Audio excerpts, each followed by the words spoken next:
Hey guys, today you would think I'm getting dressed up to go to church. No, I'm actually going to college. We're here at Iowa Community College to talk to a group of kids that are in the construction side. I'm teaming up with EPS. They did my barn, and we're going to talk to them about SIPS construction, other construction methods, and I'm here maybe to answer some questions, a little bit about on the business side. I can tell them what it's like to be a general contractor, what it took for me to get in the business. We need to recruit some new people to keep improving the construction business. So we'll take you along for a ride, and let's see if we can teach something. Maybe we'll learn something. So let's go inside and see what's going on in the classroom.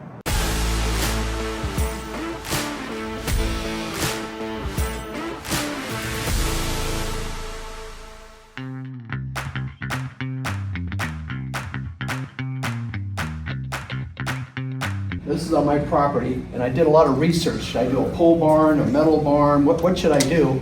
And I talked to a couple of commercial friends, and they recommended SIPS, because I'm like you guys, I didn't know anything about it. And the more I researched it and found out about it, this is like a superior way. In this industry, it's been around, Jesus was a carpenter, right? So it's been around forever. And what that means is it's very slow to change. Where you guys, young people coming in, knowledge is power. The more you guys know about the different construction processes, it makes you very employable with your customers, your boss, what have you. So old guys like me, we rely on young guys, your technology and some things. So if you can bring new things to our industry and that it's been proven, a lot of times this stuff is tested out in the field, and I can attest that. We started putting concrete roofs on houses. Those big concrete shingles last forever. First hailstorm, they were all destroyed.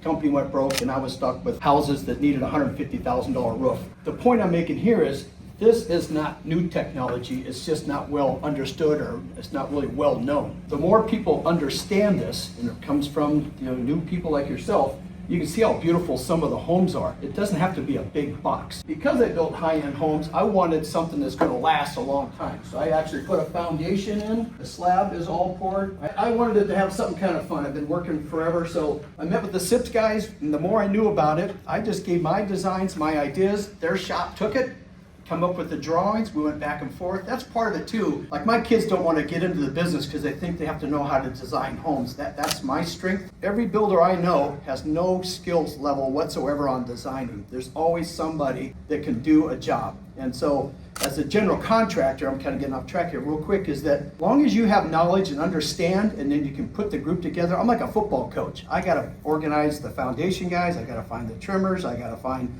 the electricians, heating, air. So I want the best guys to do my work, and then they help me as well. So it's not a fear factor. My biggest fear of being a home builder was taking out permits, because I didn't want to have to go downtown and go to the principal's office. When I was your age, there was no cell phone, so everything was driving all around all the time. But back to this, we built this and we filmed it, and I wanted something energy efficient. I live on a property with solar panels. My house I'm almost off the grid. And so this one is not on solar, but I have the option to add it to the roof eventually.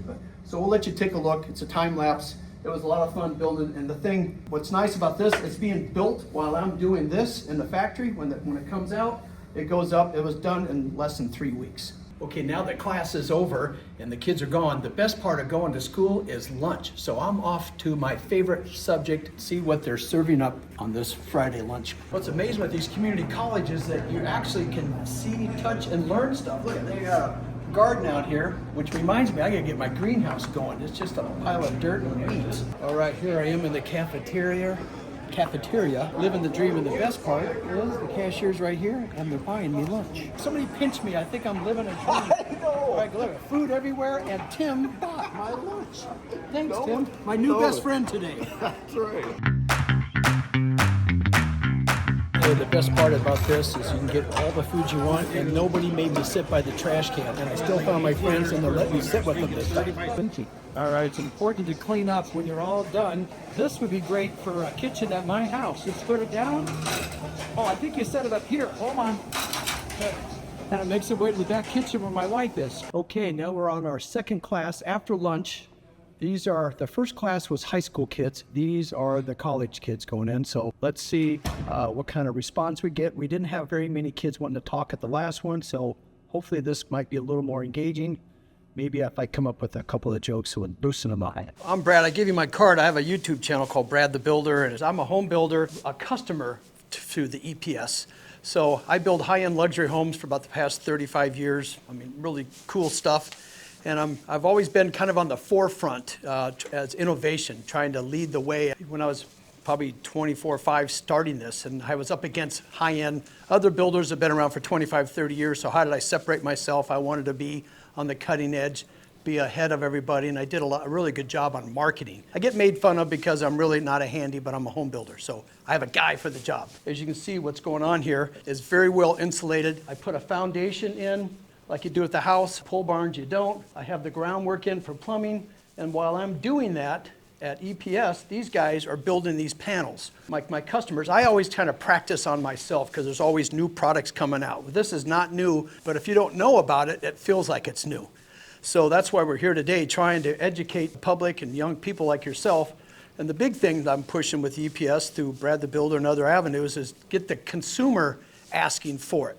So if the buyer wants it and you guys are home builders and you don't know enough about it, you're going to lose a job. So it's important to have as much knowledge in construction as you can, because you're up against everybody watching YouTube, Instagram, and everybody's YouTube educated and smart. I run into that a lot where homeowners come and tell me, I didn't put the windows in right because they watched a YouTube video last night, and this is the way you're supposed to do it, not this way. So there's a couple of different ways to install windows, but we like to think we're doing it right. I designed the barn roughly what I wanted, and it went back and forth with their design team. When I got the plans back, they were engineered and ready to go for permits.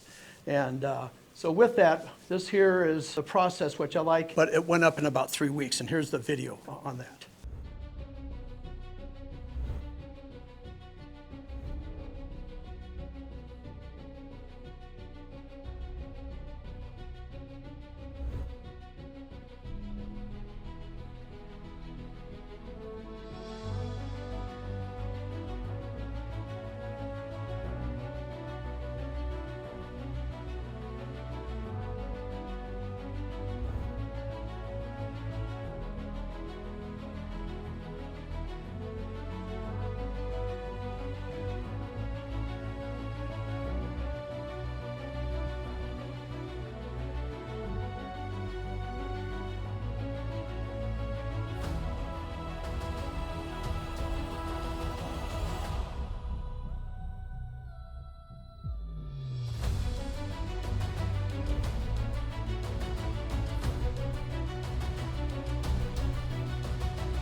want to try to do things as fast as possible and waste. So I don't think we even filled a dumpster at the end of the day with that waste. If that was a house, I probably would have filled 8 dumpsters. The scale as far as waste is minimal. It went together with one crew from the roof to the trusses. They even put the windows in and the paneling on the outside. With the SIPS building, you saw there's OSB all the way around. So I could have sided it like a barn. I could have put stone on it.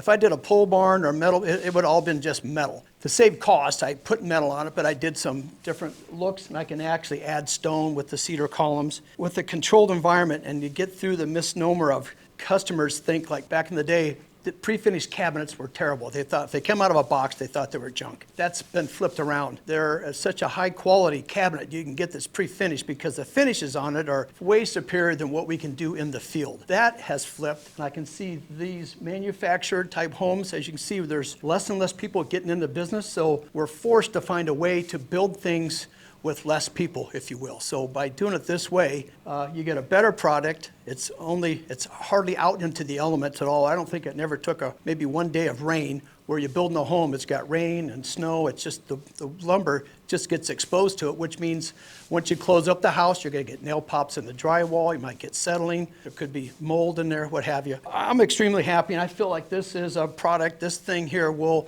last as long as any home would. Where if I went with a metal building or a pole barn, they might have 30, 40 years of life, and maybe there's some more maintenance to it. But in the end, it turned out great. And it's all about, you guys haven't gotten there yet, but you have to pay taxes on property, and you have to pay utility bills. So you can't get away from taxes. But utilities, if you can build them efficient enough, you can see there's some long-term savings.